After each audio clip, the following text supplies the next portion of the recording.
Did Hollywood convince us that only 5 great films were made in the 1940s? While the same famous classics are praised every year, dozens of daring, beautiful, and deeply strange masterpieces have almost vanished. Today, we are opening cinema's locked basement to uncover 39 forgotten films that deserve far more attention than many so-called classics.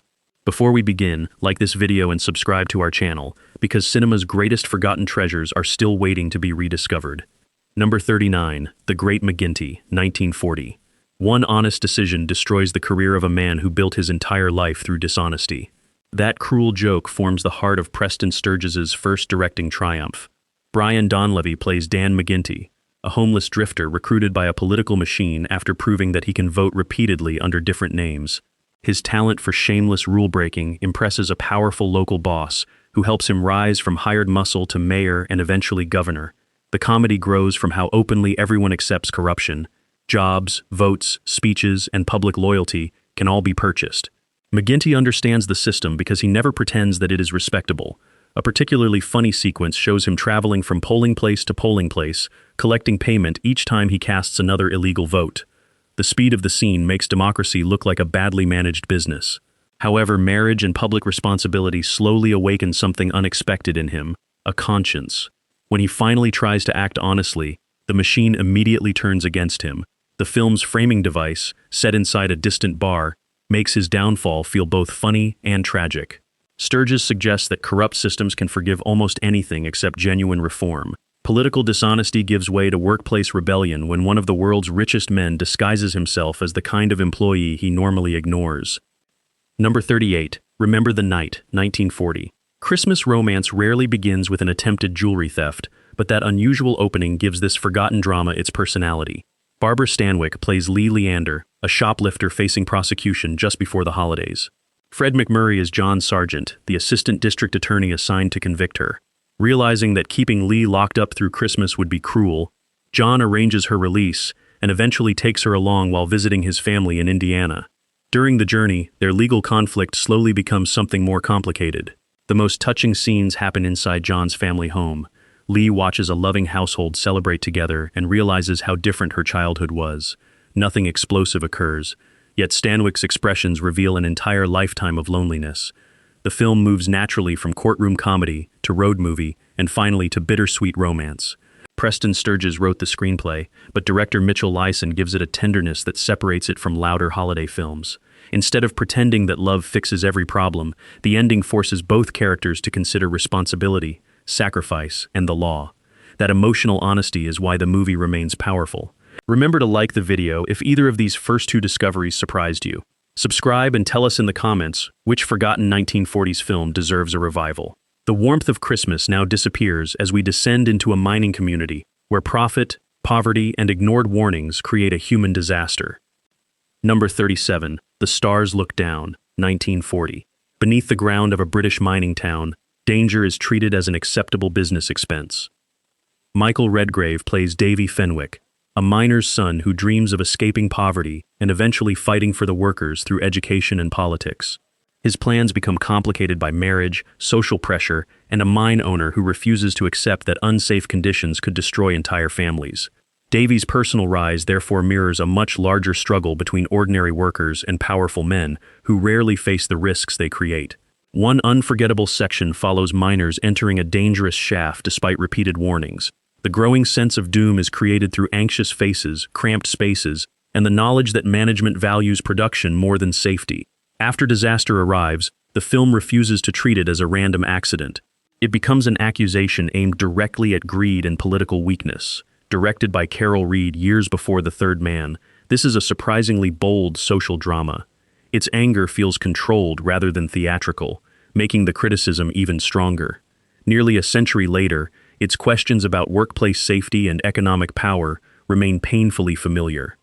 From a community threatened by careless owners, we move to a family threatened by an ideology that turns neighbors and loved ones against one another.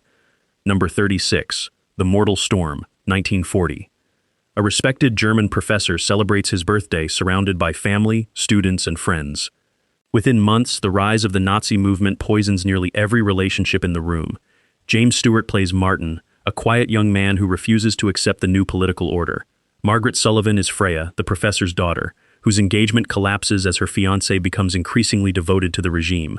The film is about more than national politics.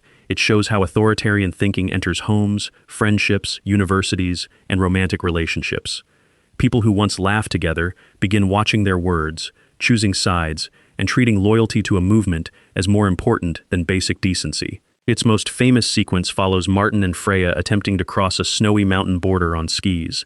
The white landscape looks beautiful, but patrols and distant gunfire turn that beauty into terror. Released before America entered the Second World War, the film offered a remarkably direct warning about what was happening in Europe.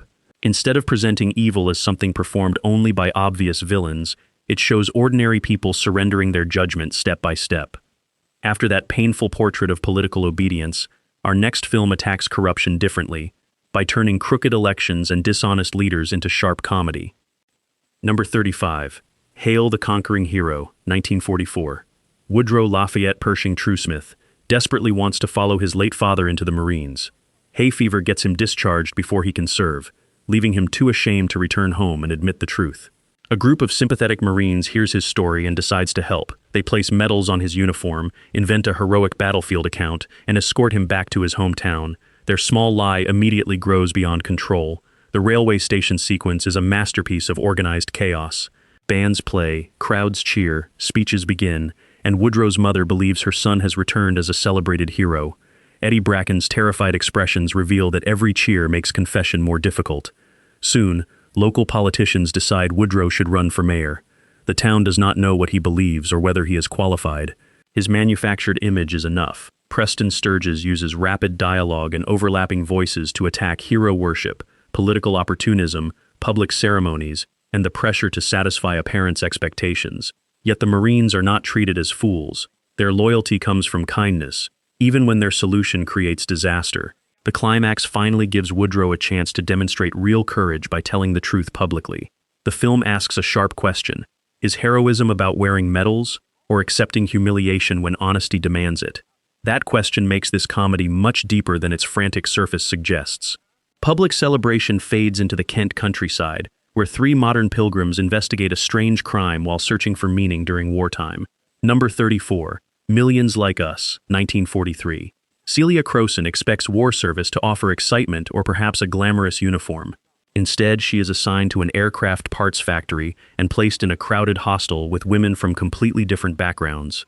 At first, factory life appears repetitive and uncomfortable.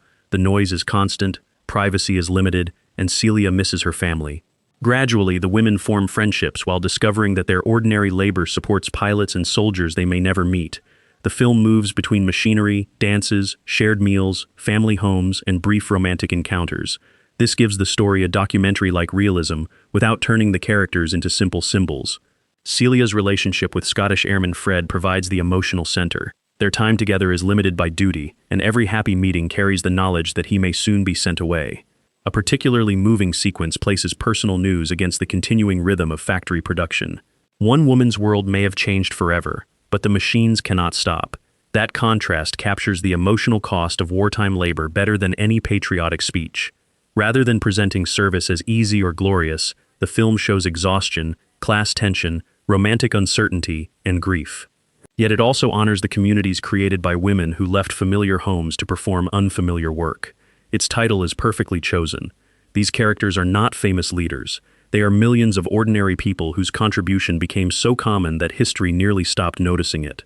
After honoring overlooked factory workers, the countdown turns toward a man celebrated for military bravery he never had the opportunity to perform. Number 33. The Face Behind the Mask, 1941. Hopeful immigrant Janos Szabo reaches New York, believing that hard work will create a better future. On his first night, a hotel fire leaves his face severely scarred and makes ordinary employment almost impossible. Peter Lorre's performance turns what could have been a simple crime story into a tragedy about rejection. Janos repeatedly asks for honest work, but strangers react to his appearance before considering his character. Eventually, desperation pushes him toward criminals who value his intelligence. After becoming a gang leader, he purchases a realistic mask resembling his former face. Yet money and power cannot restore the man he once hoped to become. His relationship with Helen, a kind woman who cannot see his scars, briefly offers another path. Their quiet conversations are among the film's strongest scenes because Janos experiences affection without fear or disgust. The story becomes especially painful when he realizes that leaving crime may place Helen in danger. What follows is a harsh confrontation between the life he wanted and the life society helped create. Although produced as a low-budget thriller, the film rises above its origins through Laurie's emotional performance and Robert Florey's shadow-filled direction. One man loses himself after society rejects him. Another willingly trades away his future after wealth promises to solve every earthly problem. Number 32. It Always Rains on Sunday, 1947. Sunday morning begins with rain falling across crowded East End streets. Rose Sandegate prepares breakfast, manages children, deals with neighbors, and continues the endless routine of working-class family life. Then she discovers escaped prisoner Tommy Swan hiding near her home. Years earlier, Tommy was Rose's lover. She imagined a different future with him, but his imprisonment ended that dream and led her toward marriage with dependable but unexciting George. Googie Withers makes Rose's conflict painfully believable. Hiding Tommy is dangerous, yet his return briefly restores the younger woman she remembers being. The cramped house makes secrecy almost impossible as children, relatives, and neighbors constantly move through rooms. The film expands beyond the fugitive plot to show market sellers, musicians, criminals, shopkeepers, teenagers, and families sharing the same wet streets. This detailed world makes the East End feel like another central character. One famous sequence sends Tommy through railway yards while police close in. Steam, rain, tracks, bridges, and darkness turn the chase into a grim industrial nightmare. Director Robert Hamer combines domestic melodrama with film noir. The emotional pressure inside Rose's kitchen matters as much as the police search outside.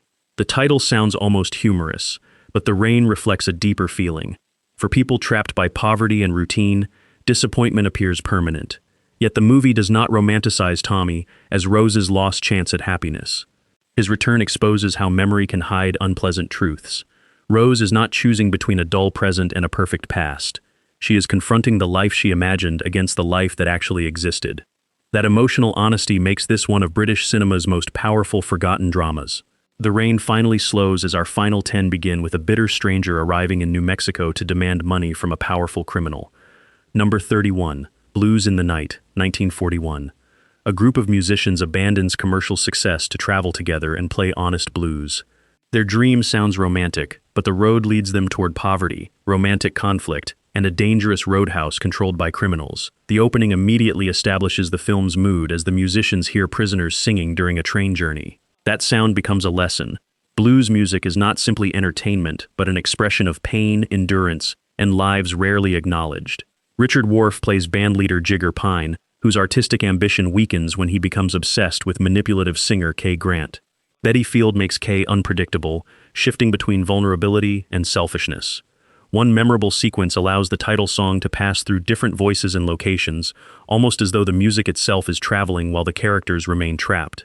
The movie begins with youthful energy but gradually darkens into psychological melodrama. Friendship becomes strained, romance becomes destructive, and the band's shared dream nearly collapses. With music by Harold Arlen and Johnny Mercer, the film contains genuine musical power, but it refuses to behave like a cheerful studio musical. Instead, it asks whether artists can remain united after ambition, jealousy, and disappointment enter the room. Our next story replaces musicians with three unlikely housemates who debate whether justice belongs to courts, communities, or individual human conscience. Number 30, Canyon Passage, 1946. Bright color and wide landscapes suggest a traditional adventure, but Canyon Passage is more interested in the unstable relationships holding a frontier town together.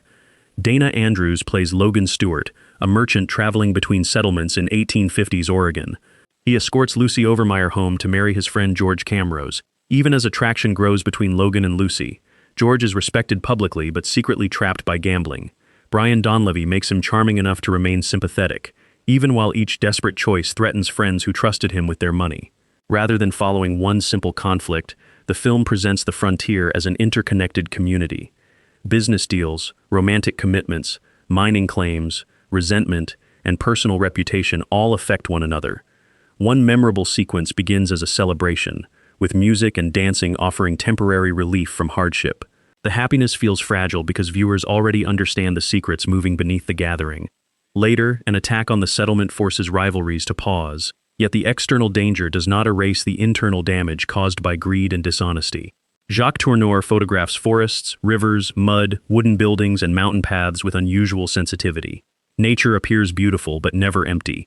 It presses around the characters as though judging their small ambitions. Hoagie Carmichael appears as traveling musician High Linnet and performs Old Buttermilk Sky, bringing warmth without interrupting the drama. Unlike westerns centered on one legendary hero, Canyon Passage shows a society being constructed by flawed settlers. Its real subject is not conquest. It is the difficult creation of trust among people who cannot survive alone, but repeatedly betray one another.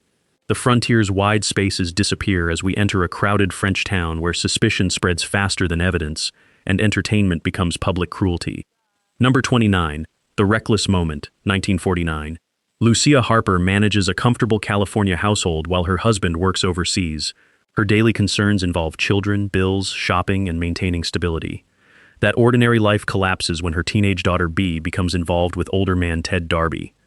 Lucia confronts Darby and discovers that he is willing to end the relationship for money. Later, Bea secretly meets him in the family boathouse. During their argument, Darby falls and dies. When Lucia discovers the body, she assumes Bea caused the death. Rather than calling police, she moves it, destroys evidence, and tries to continue preparing breakfast as though nothing happened. Joan Bennett's performance makes the domestic details essential. Lucia must discuss household expenses, answer telephone calls, and decorate for Christmas while fearing that investigators could arrive at any moment. James Mason enters as Martin Donnelly, a blackmailer carrying Bea's letters. Initially, he appears to be another threat. Gradually, he recognizes Lucia's isolation and becomes emotionally attached to the woman he was sent to exploit. Their relationship never becomes a conventional romance. Donnelly helps because he sees courage and decency in Lucia, qualities absent from the criminal world controlling him. Director Max Ophuls moves the camera through staircases, rooms, windows, and doorways, showing how Lucia's home has become a prison. Family members constantly need her, but none understand the crisis she is carrying alone.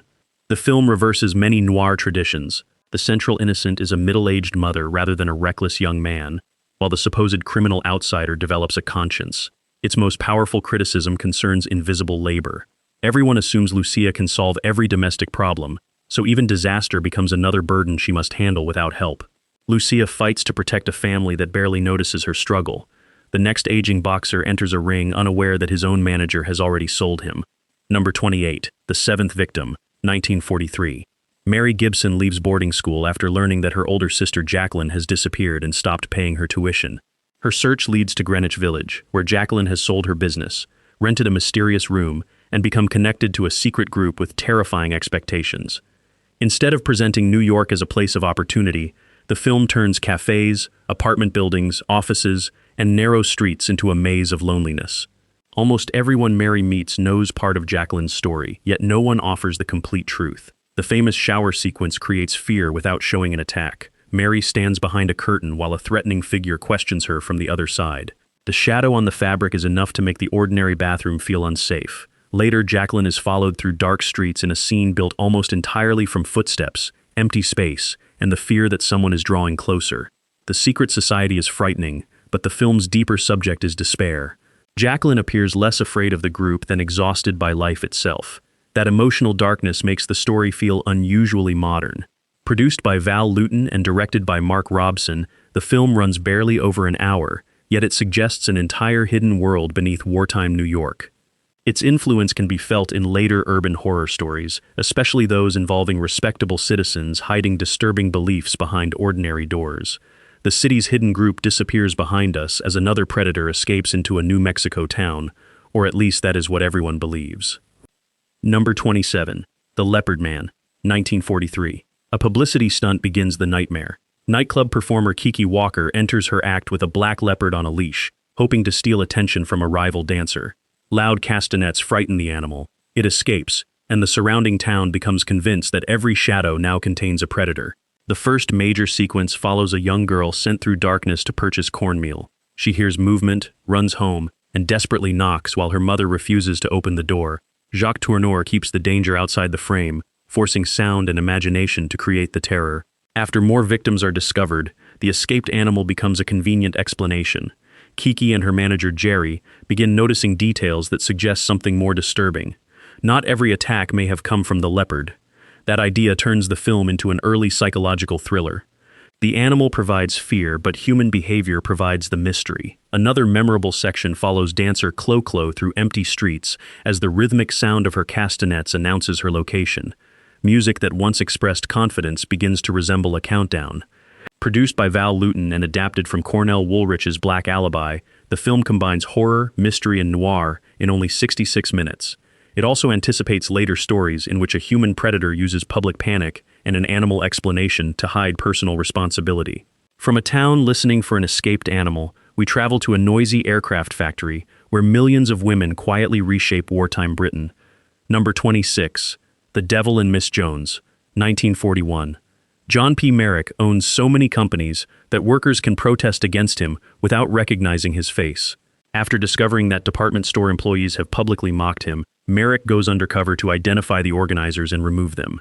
Instead, the billionaire meets Mary Jones, played by Jean Arthur, and begins seeing the miserable conditions his managers created.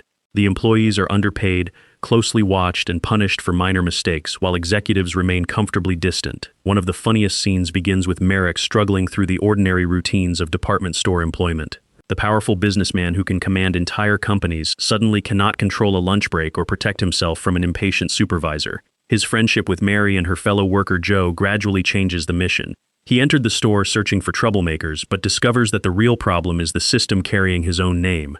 Charles Coburn makes Merrick stubborn, childish, and ultimately lovable without turning him into a perfect hero. The film's message remains surprisingly daring. Enormous wealth can make a person ignorant of the suffering produced on his behalf. Behind the romantic comedy is a direct argument for dignity, fair treatment, and workers being heard. The next forgotten film removes the comfort of comedy and follows an innocent newcomer whose hopes are destroyed during his first night in America.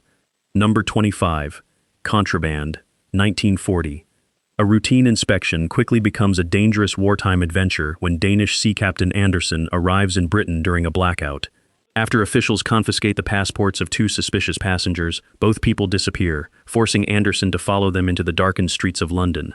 What begins as an almost playful mystery soon reveals a hidden network of spies exchanging information inside clubs, restaurants, and forgotten rooms. Conrad Veidt plays Anderson with confidence and humor, while Valerie Hobson gives the story its sharpest energy as a woman who clearly knows more than she admits. One memorable sequence sends Anderson through blackout London, where every doorway could hide an ally or an enemy. The darkness is not simply decoration. It makes the entire city feel like a giant puzzle, made by Michael Powell and Emmerich Pressburger before their most celebrated collaborations. The film already contains their mixture of romance, suspense, eccentric characters, and visual invention. It was also among the earliest British fiction films to deal directly with the Second World War. That shadowy London adventure leads us toward a warmer film, although its central romance begins with a courtroom, a theft, and a difficult choice. Number 24. A Canterbury Tale, 1944. A British soldier, an American sergeant, and a young land girl arrive at a small Kent village near Canterbury. Before they can continue their separate journeys, a mysterious attacker pours glue into the young woman's hair and escapes into the darkness. The strange crime has happened before. Local women who spend evenings with soldiers have been targeted, and the three newcomers begin investigating the person residents call the Glue Man. That mystery sounds almost ridiculous, but directors Michael Powell and Emmerich Pressburger use it as an entrance into something far richer. The characters explore the landscape, ancient roads, village traditions, and personal disappointments while moving closer to Canterbury. American Sergeant Bob Johnson misses his hometown and worries that his girlfriend has stopped writing. Allison remains haunted by the loss of the man she loved. British Sergeant Peter Gibbs fears that military duty has separated him from his dream of becoming an organist. The most famous moments occur when the modern travelers approach Canterbury Cathedral. Bells, music, architecture, and personal revelations transform their arrival into a genuine pilgrimage. Each person receives an unexpected form of blessing, not through magic but through restored hope. The film's landscapes feel connected to centuries of travelers who walked the same roads carrying their own grief. Even the eccentric Glue Man becomes part of a larger meditation on history, isolation, and the desire to make strangers recognize the place around them. It is not simply a war film or mystery. It is cinema as spiritual landscape. The peaceful countryside now gives way to Edwardian London, where a gentleman's unhappy marriage leads an inspector toward a troubling possibility. Number 23. The Suspect, 1944. Philip Marshall appears to be the least threatening man in London. Played by Charles Laughton, he is quiet, polite, and trapped in a deeply unhappy marriage to Cora, a controlling woman who has already driven their son away. A chance meeting with young stenographer Mary Gray gives Philip something he has almost forgotten: companionship. Their relationship begins innocently, but Cora quickly recognizes how much Mary means to him and threatens to expose them publicly. When Cora later dies after falling down the stairs, Scotland Yard investigator Inspector Huxley begins asking questions. He has little direct evidence, yet he understands human behavior well enough to sense that Philip is hiding something. The film becomes an unusual battle between two calm, intelligent men. Huxley repeatedly visits the house, speaking politely while tightening the invisible net around his suspect. Philip responds with equal courtesy, but every conversation carries danger. Robert Siodmak avoids presenting the story as a simple puzzle. The audience's sympathy remains with Philip even when his actions become morally difficult. That discomfort is the point. One memorable scene allows Laughton to remain almost completely still, while fear, calculation, and exhaustion move across his face. He never performs like a traditional criminal. He looks like an ordinary man who crossed a line after years of quiet suffering. The final section complicates our loyalty again by introducing another desperate situation. Rather than asking only whether Philip is guilty, the film asks whether kindness in one area of life can erase wrongdoing in another. From an adult trapped by secrets, we move to a lonely child whose imaginary friendship may be healthier than the behavior of the adults around her. Number 22, The Curse of the Cat People, 1944. The title promises a frightening continuation of Cat People, but the actual film is a delicate story about imagination, parenting, memory, and childhood loneliness. Amy Reed struggles to connect with other children. She invents stories, wanders alone, and becomes increasingly fascinated by Irena, the deceased first wife of her father. To Amy, Irena appears as a gentle and beautiful friend. To her father Oliver, the child's behavior awakens painful memories and fears. One of the most memorable sequences begins when Amy accidentally places her birthday invitations inside a hollow tree. When no guests arrive, the adults assume the other children rejected her. Amy does not understand what went wrong, making the empty party quietly heartbreaking. Her friendship with an elderly former actress adds another layer of fantasy. Inside the woman's shadowy old house, stories and reality overlap so completely that viewers experience the world as Amy does. The snowy climax looks like a supernatural encounter, yet its emotional meaning is simple. Amy needs reassurance, while her father needs to stop treating imagination as a disease. Val Lewton drew on memories from his own childhood, which may explain why the film understands children so well. It never laughs at Amy's private world. The adults who demand normal behavior often appear more confused than she does. Although marketed as horror, this is closer to a poetic family drama. Its greatest achievement is showing that an imaginary companion can express emotional truths that real families refuse to discuss. Childhood imagination disappears as a medical student enters a far darker relationship with a cabman who supplies suspicious bodies to an anatomy school. Number 21, The Body Snatcher, 1945. In 19th century Edinburgh, respected surgeon Dr. McFarlane depends on cadavers to teach anatomy and develop life-saving medical knowledge. His supplier is John Gray, a smiling cabman who understands that the doctor prefers not to ask where the bodies come from. Boris Karloff gives one of his finest performances as Gray. He speaks gently, behaves almost cheerfully, and controls every room because he knows the secrets of the supposedly honorable men around him. Young medical student Donald Fettis initially believes the arrangement involves ordinary grave robbery. His moral certainty begins collapsing when he recognizes people who were alive shortly before Gray delivered them. The street singer sequence is especially chilling. A young woman sings outside while the doctors discuss their need for a particular body. Later, her voice suddenly stops. The film does not show graphic violence. The silence tells viewers everything. Gray's confrontations with McFarlane create the real drama. Their relationship is built from guilt, blackmail, resentment, and an old history neither can escape. Bela Lugosi appears in a smaller role, leading to a memorable encounter with Karloff that became their final theatrical collaboration. Director Robert Wise and producer Val Lewton turn Robert Louis Stevenson's story into an attack on respectable hypocrisy. The doctor claims that science justifies his choices, while Gray openly admits what kind of man he is. The stormy final journey, with McFarlane transporting a body through darkness, brings guilt to life through sound, lightning, and terrified imagination. From graveyards and anatomy rooms, we arrive at Pennsylvania Station, where one accidental meeting creates a complete romance during 48 borrowed hours. Number 20, The Clock, 1945. Soldier Joe Allen arrives in New York for 2 days of leave and immediately feels overwhelmed.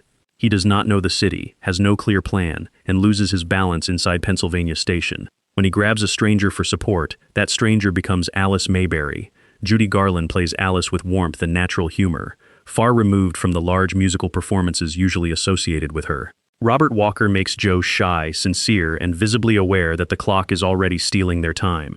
Their romance develops through ordinary experiences, riding buses, visiting museums, helping a milkman complete his route, sharing breakfast, and getting separated inside a crowded subway.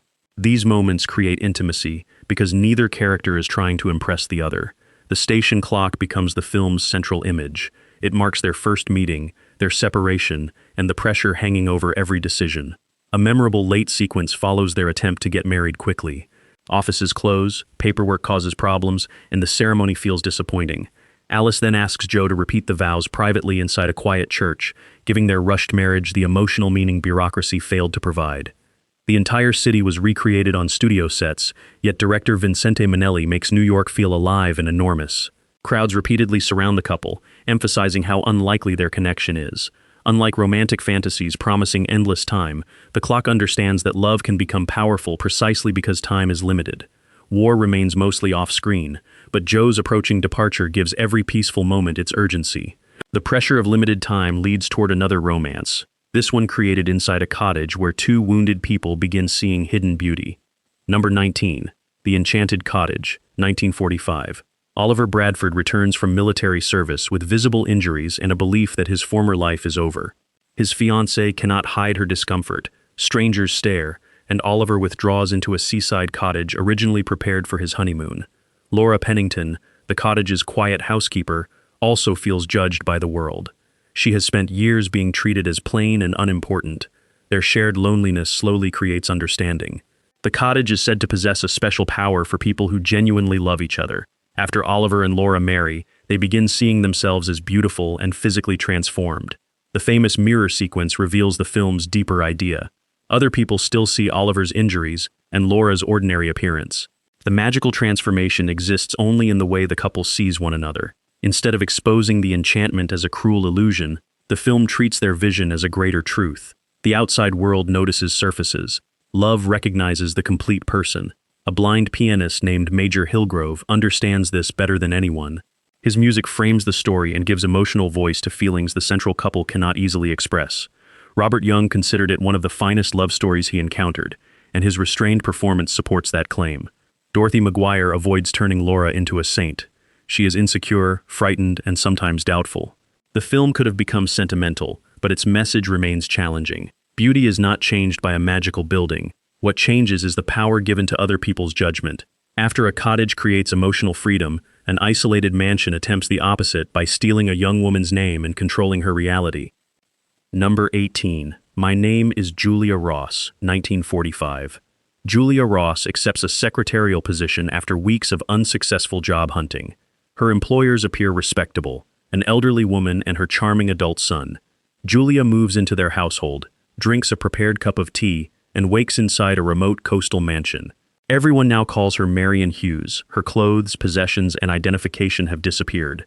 The servants insist that she is the son's mentally unstable wife, and that Julia Ross never existed. Nina Foch gives Julia intelligence without making her unrealistically fearless. She panics, tests doors, studies routines, and tries to communicate with the outside world, while her captors explain every protest as another symptom of illness.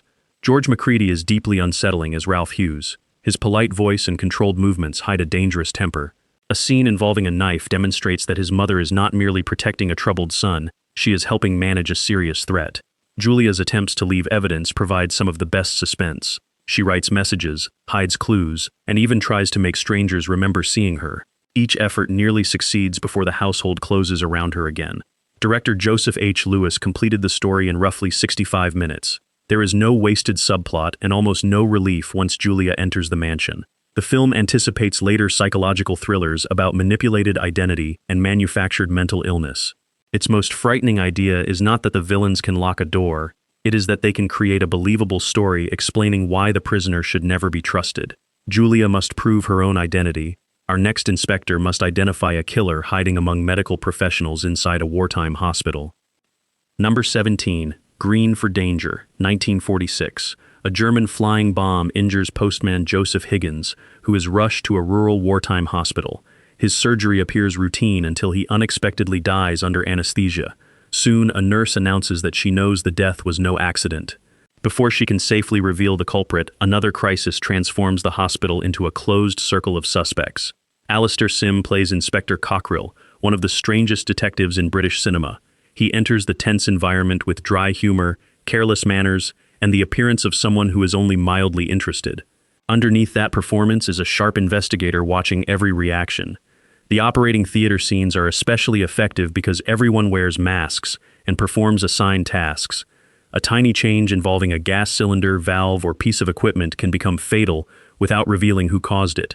The title refers to the color system used for medical gas cylinders, turning a harmless professional phrase into a warning. Trevor Howard, Sally Gray, Leo Genn, Rosamund John, and Megs Jenkins form a suspect group filled with romantic jealousy, professional rivalry, and wartime exhaustion. Any of them might possess both motive and opportunity. The mystery is clever, but the atmosphere makes the film special. Air raid warnings, damaged patients, hurried operations, and exhausted staff create a world where unusual deaths can initially appear understandable. Cockrell's reconstruction of the surgery brings every detail together with theatrical confidence, yet the solution never erases the sadness surrounding people who continued working while war made ordinary life unpredictable.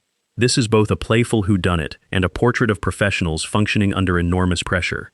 From masked surgeons and suspicious equipment, we enter a private detective's office, where a loyal secretary may be the only person preventing a perfect frame-up. Number 16, The Dark Corner, 1946. Private Detective Bradford Galt has already served time for a crime connected to his former partner. After starting again in New York, he notices that a heavy-set man in a white suit is following him. Then the people from his past begin reappearing. Mark Stevens plays Galt as bitter and defensive, but the film's real surprise is Lucille Ball as his secretary Kathleen. Far from the comedy roles that later defined her public image, Ball is intelligent, calm, and completely believable inside a hard-edged noir. When Galt is framed for a killing, Kathleen refuses to abandon him.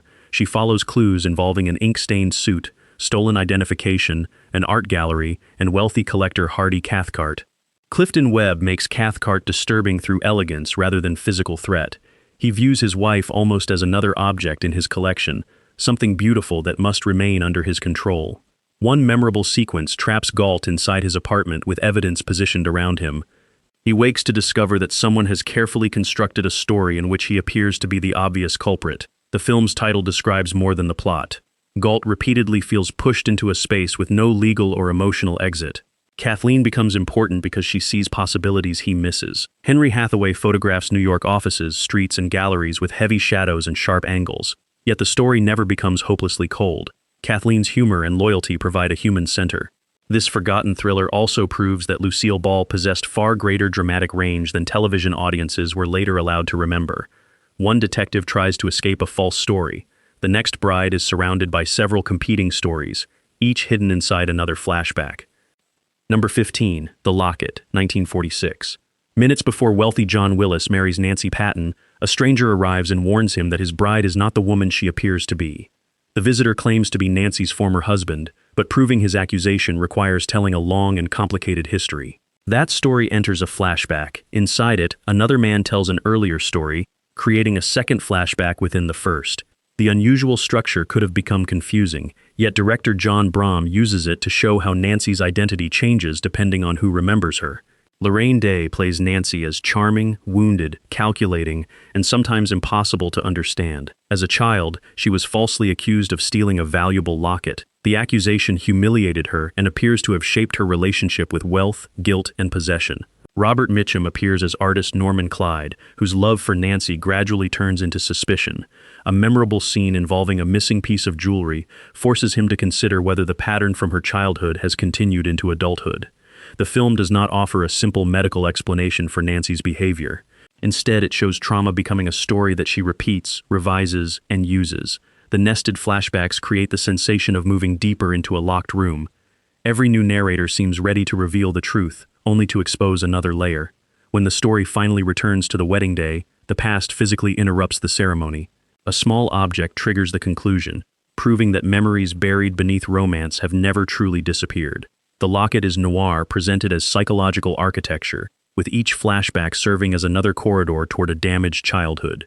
After traveling through memories inside memories, we enter a stranger nightmare where reality itself may restart after a desperate escape goes wrong. Number 14. The Chase, 1946. Penniless war veteran Chuck Scott finds a wallet and returns it to wealthy Miami businessman Eddie Roman. Impressed by Chuck's honesty, Roman hires him as a driver. The job quickly reveals that his new employer is not simply rich. He is controlling, unpredictable, and surrounded by fear. Peter Lorre plays Roman's quiet assistant Gino, while Steve Cochran gives Roman a smiling cruelty.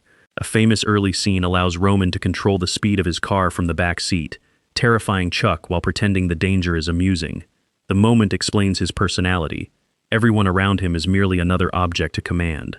Roman's wife Lorna secretly asks Chuck to help her escape to Havana.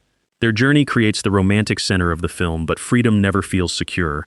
Strange streets, nightclubs, sudden pursuit, and Chuck's troubled mind make the city resemble a dream. Then the story reaches a shocking turning point and appears to begin again. Events viewers accepted as reality may have been influenced by Chuck's trauma and nightmares. Instead of treating this structure like a clever trick, director Arthur Ripley uses it to place viewers inside the uncertainty of a damaged veteran. Chuck cannot easily separate memory, fear, and present danger. The film's adaptation of Cornell Woolrich's novel moves according to nightmare logic. Locations appear slightly unreal, criminals behave like figures from a fever dream, and time itself seems unstable. Its imperfections strengthen the mood. The Chase feels less like a polished studio thriller than a disturbing memory someone is struggling to reconstruct before it disappears. Miami's dreamlike streets lead toward the open Oregon frontier, where natural beauty hides gambling debts, romantic betrayal, and community violence. Number 13. The Talk of the Town, 1942. A fugitive accused of burning down a factory hides inside the home of an old friend, only to discover that she has rented the property to a respected legal scholar. Cary Grant plays Leopold Dilg, whose relaxed charm hides real anger toward the corrupt businessman who framed him. Jean Arthur is Nora, the woman attempting to protect him, while Ronald Colman plays Professor Lightcap, a formal expert on law who initially refuses to become emotionally involved. The film's funniest scenes place Dilg inside the house while police and visitors move through nearby rooms. He hides in the attic, steals food, and gradually forces himself into conversations he was never supposed to hear. Yet beneath the comedy is a serious debate. Lightcap believes law must remain separate from public emotion. Dilg argues that legal systems become meaningless when powerful people control evidence and officials. As the professor investigates, his certainty begins to weaken. The accused man becomes a person rather than a theoretical case. George Stevens balances romance, comedy, suspense, and political discussion without allowing one element to crush the others. The final courtroom confrontation provides excitement, but the real victory is Lightcap learning that justice sometimes requires personal courage, not merely intellectual distance. The conversation about justice ends here, because the next village receives no time for debate when disguised soldiers quietly occupy its streets. Number 12. Panique, 1946. Monsieur Hire lives alone, avoids unnecessary conversation, and observes his neighbors from a distance. Because he behaves differently, the entire community already treats him as suspicious before a local woman is found dead. The actual culprit is Alfred, a charming criminal who persuades his girlfriend Alice to manipulate Hire. Alice knows Hire is attracted to her, so she pretends to return his affection while searching for evidence Alfred believes could expose him. Michel Simon gives Hire a deeply controlled performance. His heavy expression and blunt manner initially make him difficult to read. As Alice draws closer, however, viewers see the shy and hopeful man hidden beneath his defensive behavior. The film's carnival setting creates its most powerful contrast. Lights, music, games, and crowds should represent celebration. Instead, Alfred uses the gathering to turn rumor into public certainty. A photograph, planted evidence, and repeated accusations are enough to transform neighbors into a mob. People who barely know Hire suddenly behave as though they personally witnessed the crime. Director Julien Duvivier had returned to France after the war, and the story's attack on collective judgment carried obvious historical meaning. Panique is not only about one falsely accused man, it is about citizens who protect themselves by selecting an outsider and declaring him responsible. The final chase through rooftops and carnival structures is visually thrilling, but the ugliest violence occurs before anyone runs. It happens when a community decides that evidence is less satisfying than hatred. Criterion has described the film as an allegory about mob behavior during wartime France, yet its warning belongs to every generation. A lie becomes dangerous when it tells a crowd exactly what it already wants to believe. From a French crowd destroying an outsider, we return to London, where one exhausted housewife hides a fugitive from her own past. Number 11, The Devil, and Daniel Webster, 1941. A struggling New Hampshire farmer reaches his breaking point after another season of bad luck. In anger, Jabez Stone declares that he would trade his soul for prosperity, and a mysterious stranger immediately accepts the offer. Known as Mr. Scratch, Walter Houston's smiling tempter gives Jabez money, successful crops, and growing influence. Yet every reward separates the farmer further from his wife, neighbors, and former values. The film's most famous scene is the supernatural courtroom finale. Daniel Webster must defend Jabez before a jury made up of infamous figures from American history, while Scratch acts as prosecutor. The room appears simple, but shadows, wind, and Bernard Herrmann's music transform it into another world. Rather than winning through a hidden legal trick, Webster appeals to freedom, human weakness, and the right to change. His speech turns a folktale into a powerful argument about national identity. The movie combines fantasy, political drama, horror, humor, and rural tragedy without fully belonging to any single genre. That unusual mixture confused some early audiences, but it now feels boldly original. Herrmann won his only Academy Award for the film's score, even while competing against his own work for Citizen Kane. After the courtroom of lost souls closes, music carries us toward a road-bound band, discovering that talent cannot protect people from jealousy and despair. Number 10. Ride the Pink Horse, 1947. Lucky Gagin arrives in the New Mexico town of San Pablo during a crowded festival. He carries evidence connecting wealthy Frank Hugo to a crime and plans to exchange that evidence for money. Robert Montgomery plays Gagin as bitter, guarded, and convinced that kindness is another trick. He distrusts the police, local residents, and anyone offering help. Yet the unfamiliar community refuses to behave according to his expectations. Young Pila follows him through the town and warns that danger is coming. Thomas Gomez plays Pancho, the friendly owner of a carousel who offers food, shelter, and loyalty without demanding payment. Their compassion slowly challenges Gagin's selfish plan. The carousel provides the film's central image. Children circle on brightly painted animals while adults negotiate blackmail and betrayal nearby. The pink horse looks cheerful, but its endless circular movement mirrors Gagin's inability to escape the anger created by his past. One memorable sequence places him inside a crowded cantina where music, dancers, strangers, and festival decorations make danger difficult to identify. Someone can approach from any direction. Montgomery also directed, filling the film with unusual faces and detailed locations rather than polished studio glamour. San Pablo feels alive and culturally specific, not merely like an exotic background for an American visitor. Gagin enters believing money will settle everything. What he discovers is that dignity may come from people society has taught him to overlook. The film remains noir because betrayal and corruption drive the plot. However, unlike many noir stories, it suggests that community can interrupt a man's movement towards self-destruction. The carousel stops, and we head into isolated woods where an old farmer's warning about a red house conceals decades of guilt. Number 9. The Red House, 1947. Teenager Meg Morgan convinces her adoptive father Pete to hire classmate Nath Storm as help on their isolated farm. After work, Nath plans to take a shortcut through the nearby woods. Pete reacts with unexpected terror and warns him about screams surrounding an abandoned red house. Edward G. Robinson makes Pete both sympathetic and frightening. His injured leg, sudden anger, and desperate warnings suggest that the woods contain something more personal than a local legend. Naturally, Nath becomes curious. Each journey into the forest brings strange sounds, hidden paths, and the feeling that someone is watching. The Red House gradually changes from a physical location into a symbol of memory everyone in the Morgan household has agreed not to discuss. Meg's questions about her birth and adoption connect the mystery to her own identity. Judith Anderson, playing Pete's sister Ellen, appears calmer but carries the same burden. The forest sequences are the film's visual highlight. Wind moves through branches, darkness erases familiar paths, and Pete's warnings echo even when he is nowhere nearby. Director Delmer Daves uses sound to make the woods feel psychologically alive. A separate story involving Nath's glamorous girlfriend Tibby and dangerous caretaker Teller adds jealousy and physical risk, but the central power remains inside Pete's past. When the truth about the house is finally revealed, the supernatural possibilities give way to human guilt. The answer is less fantastic but more painful. The Red House blends rural drama, family melodrama, noir, romance, and gothic mystery. It understands that a secret protected for years does not remain buried. It reshapes the behavior of everyone living around it, including children who do not yet know what happened. From a farmer imprisoned by the past, we move to a respected surgeon who delivers a lecture while secretly describing his own path toward revenge. Number 8. The Upturned Glass, 1947. A brain surgeon stands before an audience discussing the psychology of crime. His lecture appears academic, but every observation carries personal weight.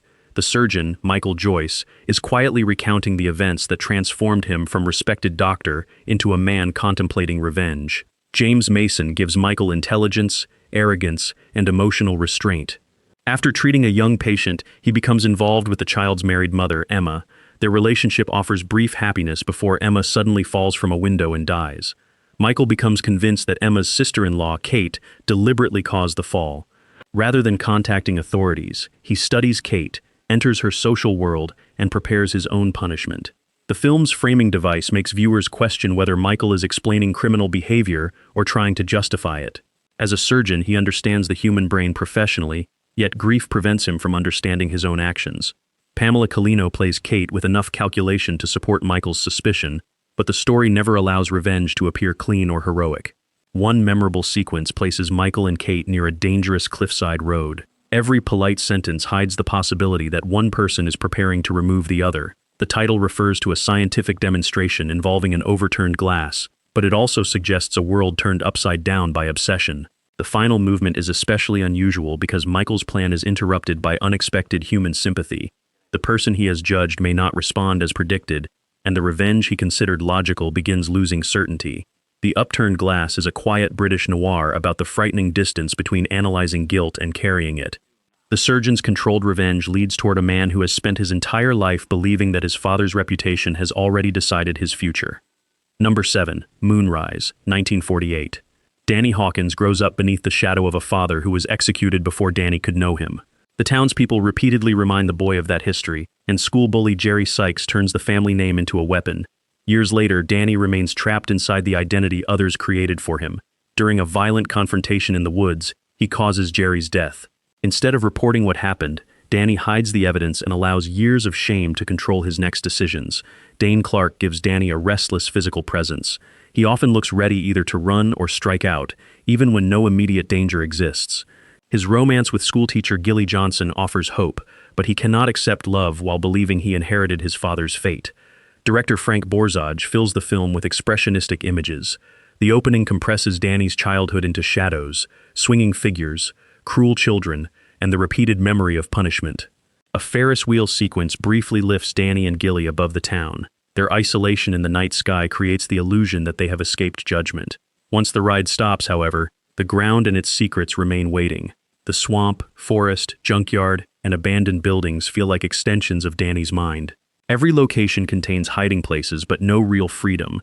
Ethel Barrymore appears as the grandmother of Danny's loyal friend Mose, offering the moral clarity other adults lack. She recognizes that family history influences people without controlling them completely. Moonrise is technically a crime drama, but its deepest subject is inherited shame. The film argues that repeatedly calling someone dangerous may help create the behavior a community later claims it predicted. Redemption begins only when Danny stops treating other people's judgment as destiny. Danny tries to outrun a reputation. Our next hero must outrun his own investigative team while working inside a building designed to control information. Number 6. The Big Clock, 1948. George Stroud edits a successful crime magazine inside a publishing empire controlled by Earl Janoth. His job requires finding criminals through small details, witness statements, and organized research. That talent becomes a nightmare when Janoth assigns the entire staff to identify a mysterious man connected to a killing. The unknown man is George himself. Ray Milland plays Stroud as intelligent but increasingly desperate. He cannot simply stop the investigation without appearing suspicious. Instead, he must guide his own researchers away from the truth while pretending to help them move closer. Charles Lawton's Janoth rarely raises his voice. His calm control is more frightening than shouting because the enormous building appears to obey him. Elevators, offices, telephones, files, and security staff become parts of one machine. The giant clock dominating the lobby is more than decoration. It represents Janoth's belief that time, employees, and information can all be managed. George's attempt to escape becomes a rebellion against that system. Elsa Lanchester provides unusual comic relief as eccentric artist Louise Patterson. Her ability to identify George threatens him, Yet her unpredictable behavior also confuses Janoth's investigators. The tension peaks when George hides inside the same building where hundreds of employees are searching for him. Every corridor could expose him, but leaving may be equally dangerous. John Farrow directs the story with speed, shadows, and sharp humor. The film later inspired other adaptations of Kenneth Fearing's novel, including No Way Out, but this version remains the most visually controlled. The Big Clock anticipated modern corporate thrillers in which information systems designed to catch wrongdoing become tools for protecting powerful executives. George survives by using the organization's efficiency against itself. The corporate machine falls behind us as a neglected child inside a grand embassy misunderstands an adult tragedy and accidentally makes it harder to uncover the truth. Number 5. The Fallen Idol, 1948. Young Philippe lives inside a London embassy filled with large rooms, formal staircases, and adults who rarely explain anything. His closest companion is butler Baines, who entertains him with heroic stories and treats him with genuine affection. Philippe worships Baines. That trust becomes complicated when the boy discovers that Baines is secretly meeting another woman, Julie, while trapped in an unhappy marriage to the severe Mrs. Baines. After an argument ends with Mrs. Baines falling to her death near the staircase, Philippe believes he witnessed Baines harming her. Determined to protect his friend, the child begins lying to police. The tragedy is that Philippe's lies make Baines appear more guilty. Adults interpret every statement according to logic, while Philippe understands events through fragments, imagination, and loyalty. Carol Reed repeatedly photographs the boy from balconies and landings. From those positions, servants and investigators appear like figures moving across a giant floor. Philippe can see pieces of adult behavior without understanding the complete design. The staircase sequence is the film's visual center. Philippe does not witness the exact moment of the fall, but his limited viewpoint convinces him that he knows what happened. Ralph Richardson gives Baines quiet sadness, especially when the child begins questioning whether his exciting stories were ever true. The loss of Philippe's innocence becomes more painful than the police investigation. Graham Greene adapted his own story and transformed a simple mystery into a study of perception. Adults often assume children are confused because they lack facts. The film suggests something more complicated. Children may see emotional truths adults hide, while completely misunderstanding the actions surrounding them. The Fallen Idol is suspense built from love, because every lie Philippe tells comes from devotion rather than selfishness. The child's lies nearly condemn an innocent man. The next mother risks everything to prevent her daughter from becoming connected to a suspicious death. Number 4. The Pied Piper, 1942. Howard, an Englishman vacationing in France, wants no involvement in anyone else's problems. Then Germany invades, transportation collapses, and a family asks him to take 2 children back to Britain. During the journey, the small responsibility grows as more frightened children join him. Monty Woolley plays Howard as impatient, sarcastic, and deeply human. He does not suddenly become a perfect guardian. He complains, loses his temper, and repeatedly insists that he cannot save everyone. Yet every refusal is followed by another act of compassion. The film's strongest scenes show Howard crossing roads, trains, and checkpoints while trying to make the children appear calm. Their innocence makes every inspection more dangerous, because one careless sentence could expose the group.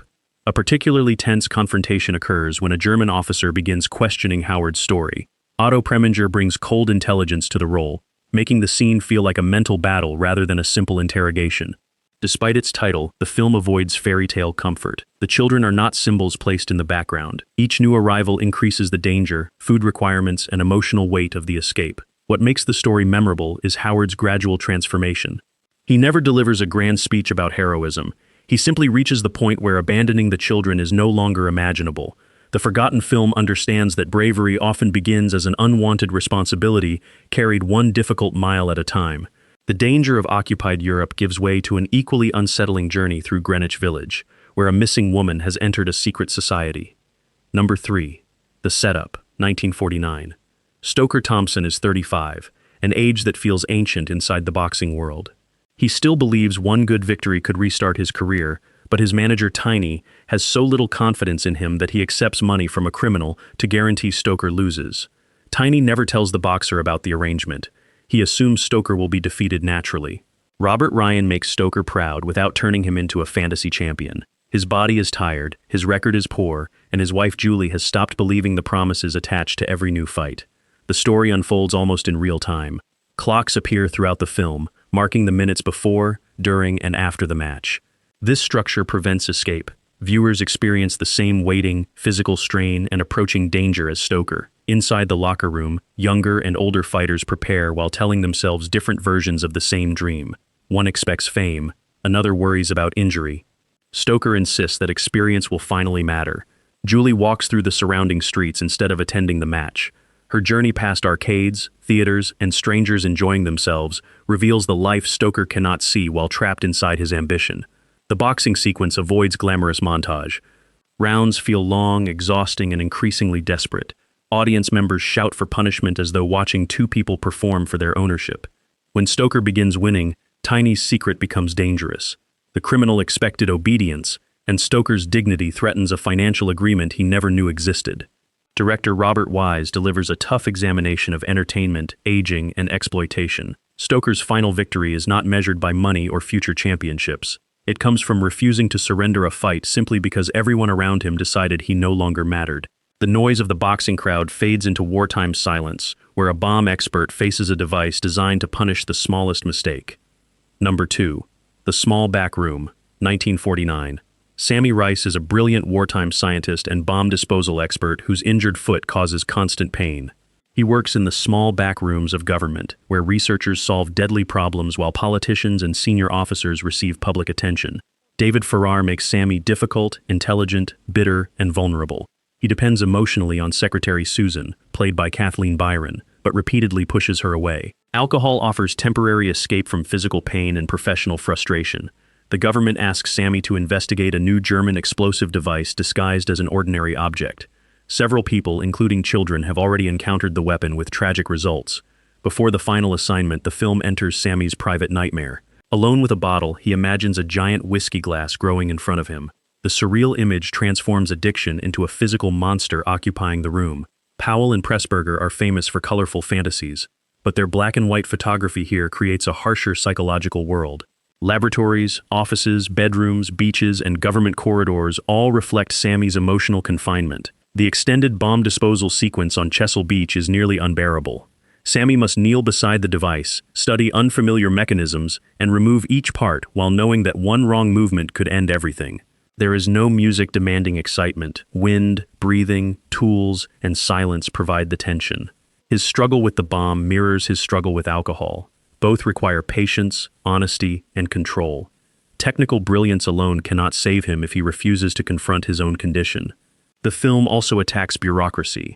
Decisions affecting lives are shaped by managers more interested in presentations, committees, and political advantage than evidence. The small back room honors experts whose victories remain invisible because success means nothing happens. More importantly, it shows a wounded man realizing that accepting help requires a different kind of courage from facing an explosive device. One expert survives by understanding a mechanical trap. Our final forgotten masterpiece follows a man destroyed by believing he has unlocked a supernatural secret. Number 1. The Queen of Spades, 1949. Captain Herman Suvorin watches fellow officers gamble night after night but refuses to risk his own money. He is not morally opposed to gambling. He simply cannot tolerate uncertainty. Then he hears a story about an elderly countess who supposedly received a secret combination of 3 winning cards after making a dark bargain decades earlier. Suvorin becomes convinced that learning those cards would allow him to gain wealth without chance. Anton Walbrook plays him as controlled, ambitious, and increasingly consumed. He approaches the Countess's young companion Lizaveta, pretending romantic interest so he can enter the old woman's house. The Countess's bedroom sequence is one of British cinema's great Gothic set pieces. Candles, mirrors, heavy curtains, decaying luxury, and the sound of clothing create a feeling that the room itself remembers the past. Suvorin confronts the Countess and demands her secret, but his obsession produces consequences he cannot reverse. Afterward, the supernatural enters quietly. A door opens, a figure appears. A voice reveals the cards, 3, 7, and ace. For a moment, Suvorin's belief seems justified. He wins twice and prepares for the final game with absolute confidence. Then the card he expects to be an ace appears as the Queen of Spades, carrying the Countess's mocking face. Thorold Dickinson's direction turns Alexander Pushkin's story into a nightmare about greed, control, and self-deception. The elaborate 19th century settings do not feel decorative. Staircases, shadows, statues, and narrow rooms seem to close around Suvorin as his obsession grows. The film's greatest idea is that he does not gamble until he believes gambling has been eliminated. He wants reward without risk, wealth without patience, and love without sincerity. That desire makes his downfall inevitable. The Queen of Spades is not simply a ghost story, it is a masterpiece about a man who fears chance so deeply that he surrenders his reason to superstition. These 40 films were not forgotten because they lack talent, courage, or imagination. They disappeared because history keeps repeating the same famous titles while quieter masterpieces gather dust. Which movie shocked you the most? And which one will you watch first? Leave your choice in the comments, like and share this video, and subscribe for more forgotten films that prove cinema's past is far stranger than we were told.